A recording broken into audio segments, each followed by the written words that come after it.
నాకు నువ్వు కావాలి. నీలాంటి వాళ్ళు కాదు, నీకంటే బెటర్ కాదు, నాకు నువ్వే కావాలి.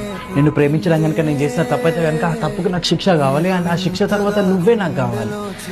నిన్ను ప్రేమించడం తప్పనని చెప్పి 10 మంది నన్ను 10 రకాలుగా మాటలున్నా సరే, ఆ 10 మంది మాటలు నేను విన్న తర్వాత అయినా సరే నాకు నువ్వే కావాలి. అనుక్షణం ప్రతి క్షణం నాకు కేవలం నువ్వే కావాలి. నాకు నువ్వు కావాలి. నీలాంటి వాళ్ళు కాదు, నీకంటే బెటర్ కాదు, నాకు నువ్వే కావాలి. నిన్ను ప్రేమించడం కనుక నేను చేసిన తప్పైతే కనుక ఆ తప్పుకు నాకు శిక్ష కావాలి, అండ్ ఆ శిక్ష తర్వాత నువ్వే నాకు కావాలి. నిన్ను ప్రేమించడం తప్పనని చెప్పి 10 మంది నన్ను 10 రకాలుగా మాటలున్నా సరే, ఆ 10 మంది మాటలు నేను విన్న తర్వాత అయినా సరే నాకు నువ్వే కావాలి. అనుక్షణం ప్రతి క్షణం నాకు కేవలం నువ్వే కావాలి. నాకు నువ్వు కావాలి. నీలాంటి వాళ్ళు కాదు, నీకంటే బెటర్ కాదు, నాకు నువ్వే కావాలి. నిన్ను ప్రేమించడం కనుక నేను చేసిన తప్పైతే కనుక ఆ తప్పుకు నాకు శిక్ష కావాలి, అండ్ ఆ శిక్ష తర్వాత నువ్వే నాకు